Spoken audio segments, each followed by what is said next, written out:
Hello student, स्वागत है आपका एक बार फिर से हमारे यूट्यूब चैनल संदीप जी के वर्ड में। आज का हमारा सेशन है दिल्ली पुलिस कांस्टेबल एग्ज़ाम 2023-24 के लिए प्रैक्टिस सेट 7, जिसके अंदर आपको मिलेंगे टॉप 30 मोस्ट इंपॉर्टेंट जीके के क्वेश्चन, जो कि आपकी परीक्षा के लिए अति महत्वपूर्ण है। तो आप हमारे इस सेशन के साथ जुड़ें और अपनी तैयारी को और मजबूत करें। तो चलिए स्टार्ट करते हैं। आज का हमारा सेशन है। फर्स्ट क्वेश्चन है हमारा, दिल्ली का राजकीय पशु निम्न में से कौन है?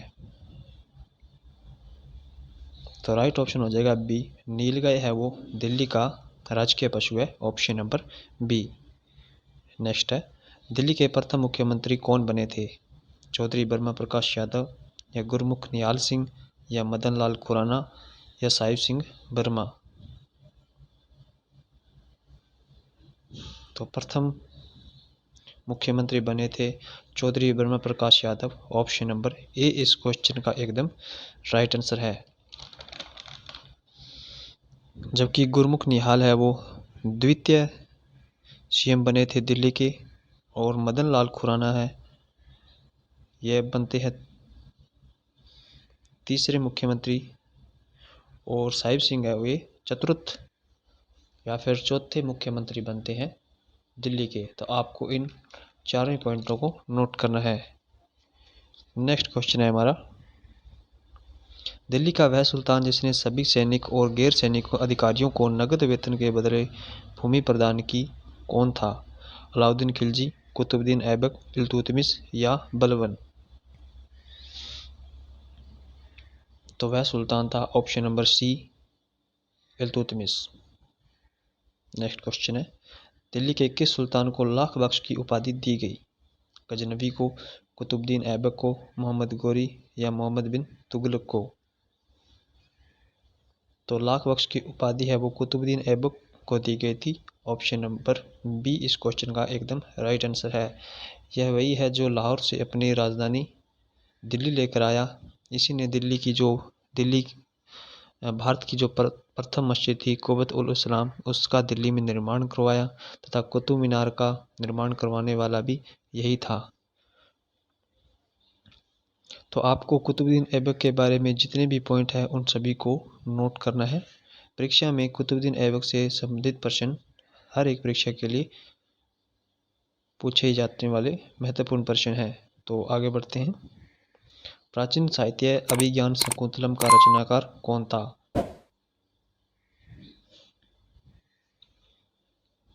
राइट ऑप्शन हो गया बी, कालिदास। कालिदास है वो अभिज्ञान शकुंतलम, और इसके साथ ही इनकी कुछ और भी साहित्य हैं, जैसे कुमार संभव, ऋतुसंहारम, और विक्रमो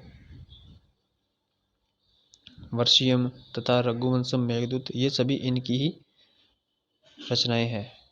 और इसके साथ ही जो अशोक घोष की रचनाएं हैं वो भी आपको पता होनी चाहिए।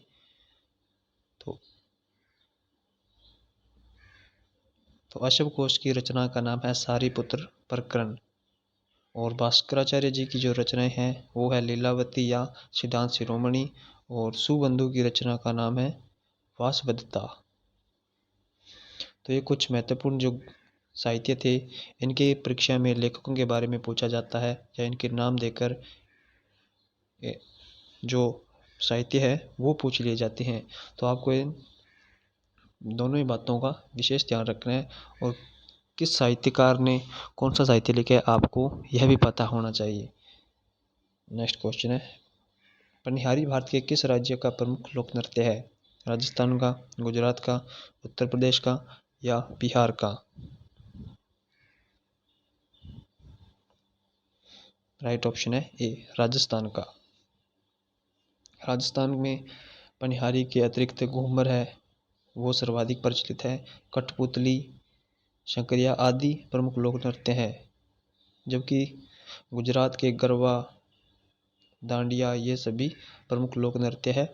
और उत्तर प्रदेश के जो है वो है रामलीला, नौटंकी, चपेली, कजरी आदि है प्रमुख लोक नृत्य है।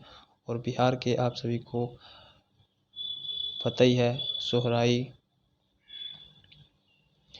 धुमकुड़िया, यह बिहू आदि प्रमुख लोक नृत्य है। तो जितने भी राज्य हैं उनसे संबंधित जो जो प्रमुख लोक नृत्य है उनको भी आपको एक बार जरूर देखना पड़ेगा। नेक्स्ट है, किसने चांदी का, रुपया व तांबे का दाम प्रचलित किया था? औरंगजेब ने, अकबर ने, बलबन या शेरशाह सूरी ने?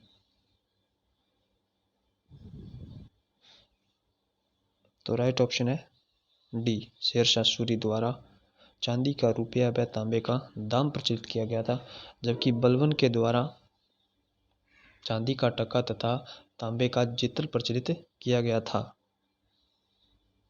तो इन दोनों ही पॉइंटों के बारे में आपको पता होना चाहिए।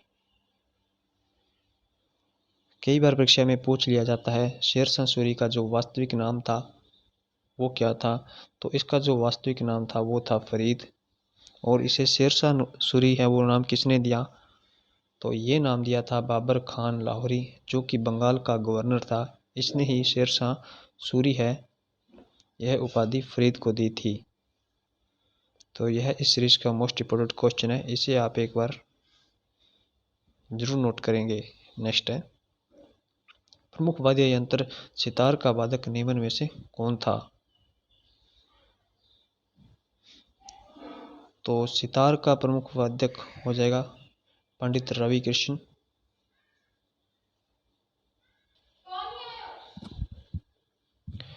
ऑप्शन नंबर सी इस क्वेश्चन का एकदम राइट आंसर हो जाएगा। जबकि गोपाल कृष्ण है वो वीणा के प्रमुख वादक हैं, और हरि प्रसाद बांसुरी के, और पंडित शिव शंकर है ये संतूर के प्रमुख वादक है। नेक्स्ट क्वेश्चन है, मीनाक्षी मेदी किस भारतीय शास्त्रीय नृत्य की नृत्यांगना है? सत्रिया की, कथकली की, मोहिनीअट्टम की या भरतनाट्यम की? तो मीनाक्षी मेदी है वो सत्रिय शास्त्रीय नृत्य की नृत्यांगना है जो कि असम का है। तो ऑप्शन नंबर ए इस क्वेश्चन का एकदम से राइट आंसर हो जाएगा। नेक्स्ट है, इंडिया सोसाइटी संस्था की स्थापना किसके द्वारा की गई थी? पीडी सावरकर द्वारा, सोन सिंह भांगना द्वारा, या सूर्य सेन द्वारा, या मैडम कामा द्वारा? तो यह 1906 के अंदर पेरिस में इसकी स्थापना होती है, और इसकी जो स्थापना है वो मैडम कामा द्वारा की जाती है। ऑप्शन नंबर डी इस क्वेश्चन का एकदम से राइट आंसर है। जबकि बीडी सावरकर के द्वारा अभिनव भारत संस्था की स्थापना की जाती है 1906 के अंदर भारत तथा लंदन के अंदर। और सोन सिंह भागना के द्वारा Hindu association of the America की स्थापना की जाती है 1913 के अंदर पोर्टलैंड के अंदर।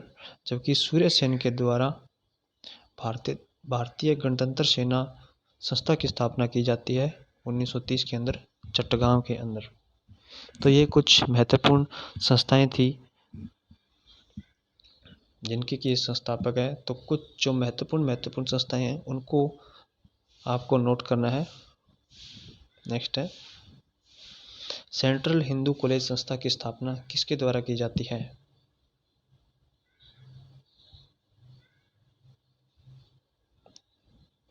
तो यह की जाती है एनी बेसेंट के द्वारा बनारस के अंदर। ऑप्शन नंबर बी इस क्वेश्चन का एकदम से राइट आंसर है।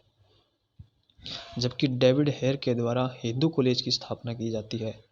तो इन दोनों ही प्रश्नों में आपको कंफ्यूज नहीं होना है। इन एनी बेसेंट के द्वारा सेंट्रल हिंदू कॉलेज की स्थापना की जाती है, जबकि डेविड हेयर के द्वारा हिंदू कॉलेज की स्थापना की जाती है। जबकि शिवदयाल राधा स्वामी सत्संग व्यास की स्थापना की जाती है आगरा के अंदर। और राम सिंह के द्वारा नामधारी आंदोलन संस्था की स्थापना की जाती है पंजाब के अंदर।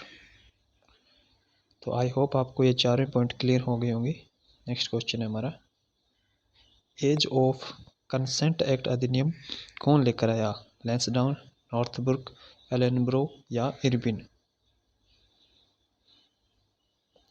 तो एज ऑफ कंसेंट एक्ट अधिनियम लेकर आया था लैंसडाउन, ऑप्शन नंबर ए। 1891 ईस्वी के अंदर यह लेके आया था, जिसके अंदर विवाह की आयु लड़की के लिए 12 वर्ष निर्धारित की गई तथा लड़के के लिए 14 वर्ष उम्र है वो निर्धारित की गई थी। तो हमारा ऑप्शन नंबर ए इस क्वेश्चन का एकदम से राइट आंसर हो जाएगा। जबकि नॉर्थब्रुक के द्वारा 1872 ईस्वी के अंदर नेटिव मैरिज एक्ट यानी कि अंतरजातीय विवाह का प्रस्ताव या अधिनियम लेके आया था। और एलेनब्रो के द्वारा 1943 ईस्वी में दास प्रथा को प्रतिबंध किया और इरविन के द्वारा शारदा एक्ट लेके आया था, जिसके अंदर लड़की की आयु 14 वर्ष तथा लड़के की आयु है वो 16 वर्ष निर्धारित की गई थी। नेक्स्ट है, दिल्ली का वह प्रथम सुल्तान जिसने शुद्ध अरबी सिक्के चलाए कौन था? फिरोज शाह तुगलक, नजरुद्दीन शाह, इल्तुतमिश या आराम शाह। तो शुद्ध अरबी सिक्के चलाने वाला इल्तुतमिश था। ऑप्शन नंबर सी इस क्वेश्चन से का एकदम से राइट आंसर है। नेक्स्ट है, डॉक्टर एपीजे अब्दुल कलाम आज़ाद को भारत रत्न किस वर्ष दिया गया था? 1987, 2001 में, 1997 या 2009 में। तो इन्हें भारत रत्न पुरस्कार वो 1997 के अंदर दिया जाता है, ऑप्शन नंबर सी। जबकि 2001 के अंदर लता मंगेशकर को भारत रत्न से सम्मानित किया जाता है और 1987 के अंदर खान अब्दुल गफ्फार खान को भारत रत्न पुरस्कार दिया जाता है। तो हमारा राइट आंसर हो जाएगा option number C. Next question है, राष्ट्रीय प्रतिरोधक विज्ञान संस्थान कहाँ पर स्थित है? नई दिल्ली में, लखनऊ, बेंगलुरु या चंडीगढ़ में। तो राष्ट्रीय प्रतिरोधक विज्ञान संस्थान है वो नई दिल्ली के अंदर स्थित है, ऑप्शन नंबर ए। जबकि जीवाणु प्रौद्योगिकी जो संस्थान है वो चंडीगढ़ के अंदर स्थित है और बेंगलुरु के अंदर हमारी भारतीय खगोल संस्थान है वो स्थित है, भारतीय खगोल संस्थान। और लखनऊ के अंदर केंद्रीय औषधि अनुसंधान संस्थान स्थित है। तो ये कुछ महत्वपूर्ण संस्थाएं थी जो कि आपको पूछ लेता है कि किस शहर में स्थित है। नेक्स्ट क्वेश्चन, पनामा नहर निम्न में से किन के मध्य स्थित है? प्रशांत महासागर व अटलांटिक महासागर के मध्य,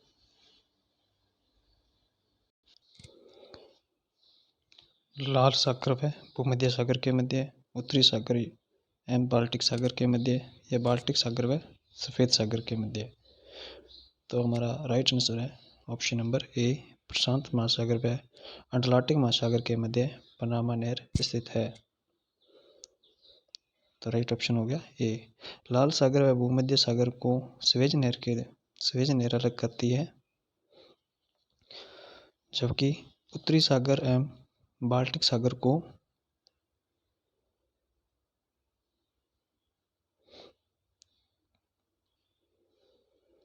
कील नहर है वो अलग करती है और बाल्टिक सागर व सफ़ेद सागर को व्हाइट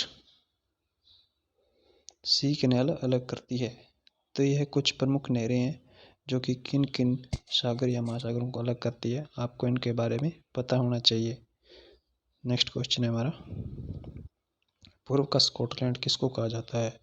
जयपुर को, मेघालय को, कोलकाता या मैदुरै को। तो राइट ऑप्शन है बी, मेघालय को। जयपुर को भारत का पेरिस कहा जाता है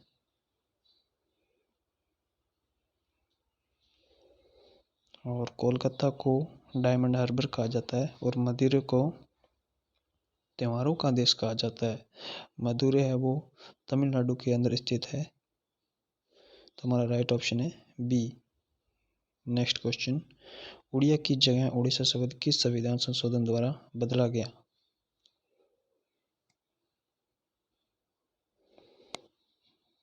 तो यह बदला गया था 96 संविधान संशोधन 2011 द्वारा। Right option D. Next question, राज्यों में राज्यपाल की नियुक्ति संविधान में किस देश से यह प्रावधान किया गया था? यानी कि जो राज्यों में राज्यपाल की नियुक्ति होती है वह किस देश के संविधान से यह प्रावधान लिया गया है? ऑस्ट्रेलिया के, या फिर दक्षिण अफ्रीका के, कनाडा के, या फ्रांस के? तो राइट ऑप्शन है सी, कनाडा के संविधान से। नेक्स्ट क्वेश्चन, त्रिस्तरीय पंचायती राज की व्यवस्था किस समिति द्वारा की गई? बलवंत राय समिति, ऑप्शन नंबर सी इस क्वेश्चन का एकदम राइट आंसर है। 1957 द्वारा एक समिति गठित होती है जो कि त्रिस्तरीय पंचायती राज व्यवस्था की मांग करती है, और यह 2 अक्टूबर 1959 को लागू की जाती है राजस्थान के नागौर से। तो ऑप्शन नंबर सी इस क्वेश्चन का एकदम राइट आंसर है। नेक्स्ट क्वेश्चन, दिल्ली के निकट तुगलकाबाद नगर बसाकर अपनी राजधानी बनाने वाला दिल्ली का शासक कौन था? मोहम्मद बिन तुगलक, फिरोज शाह तुगलक, अलाउद्दीन खिलजी, या गयासुद्दीन तुगलक?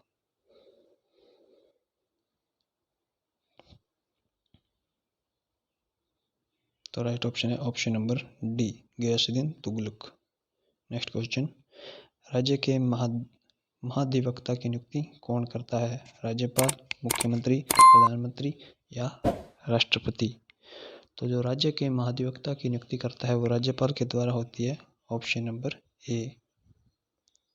नेक्स्ट क्वेश्चन, जलियांवाला बाग हत्याकांड के समय वायसराय कौन था?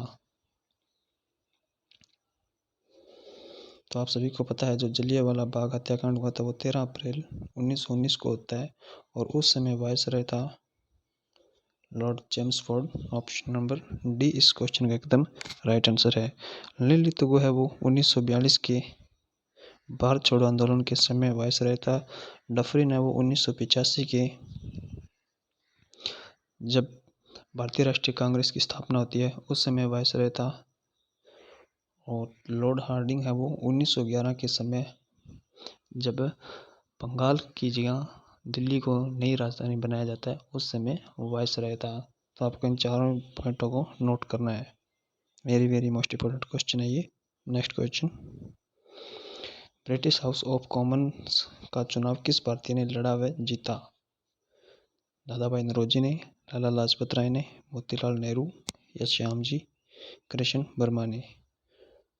तो 1896 में दादा भाई नौरोजी द्वारा यह चुनाव, ब्रिटिश हाउस ऑफ कॉमन का चुनाव लड़ा व जीता जाता है।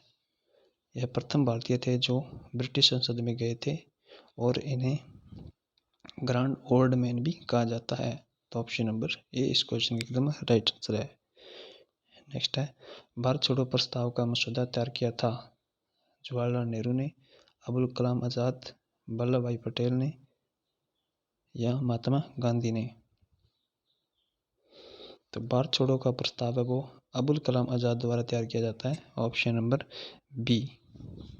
नेक्स्ट क्वेश्चन, दिल्ली का वह सुल्तान जिसने शराब पर प्रतिबंध लगाया वह कौन था?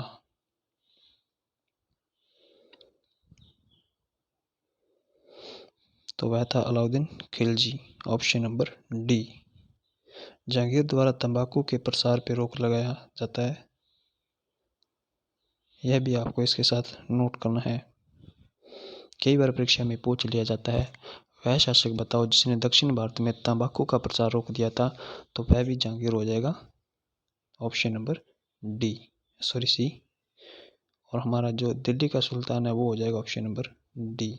नेक्स्ट है, इब्न बतूता ने दिल्ली शहर की चौड़ाई कितने हाथ बताई है?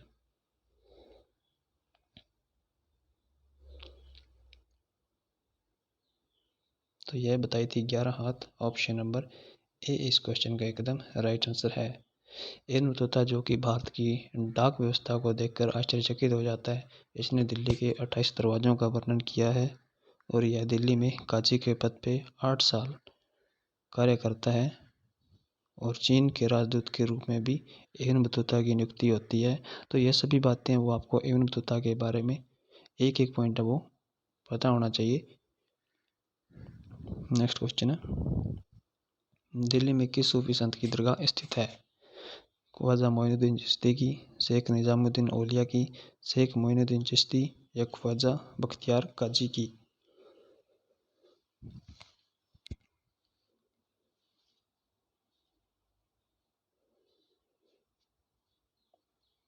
तो राइट ऑप्शन हो जाएगा option number B, Sheikh Nizamuddin Auliya की दरगाह वो दिल्ली के अंदर स्थित है, ऑप्शन नंबर बी।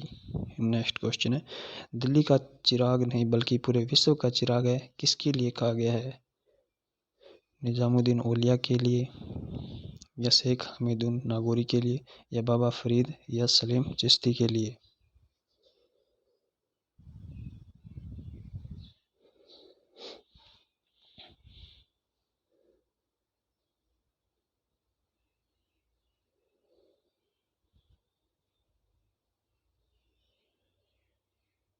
तो ये कहा गया है ऑप्शन नंबर ए, निजामुद्दीन औलिया के लिए कहा गया है। कुली खान ने मुरक्का ए दिल्ली के अंदर इन्हें दिल्ली का चिराग नहीं बल्कि पूरे विश्व का चिराग कहा था, ऑप्शन नंबर ए इस क्वेश्चन का एकदम राइट आंसर हो जाएगा। नेक्स्ट है, सभी मस्जिदों का नगीना किस मस्जिद के लिए कहा गया है? जामा मस्जिद, सुनहरी मस्जिद, शाह हमदान मस्जिद या मोती मस्जिद? तो सभी मस्जिदों का मुकुट है वो कहा गया है शाह हमदान मस्जिद, ऑप्शन नंबर सी के लिए, जो कि श्रीनगर में स्थित है, ऑप्शन नंबर सी। तो आज के सेशन में इतने ही क्वेश्चन। आई होप आपको ये MCQs की सीरीज पसंद आई होगी। अगर आप इसी प्रकार का कंटेंट चाहते हैं और अपनी तैयारी को और बेहतर करना चाहते हैं तो हमारे साथ ज़रूर जुड़िए और अपनी तैयारी को और बेहतर व मजबूत करें। Thank you. इसके साथ ही अगर आपको यह वीडियो पसंद आए तो लाइक ज़रूर करें और चैनल को सब्सक्राइब ज़रूर करेंगे ताकि हम आपको इसी प्रकार का कंटेंट उपलब्ध कराते रहें।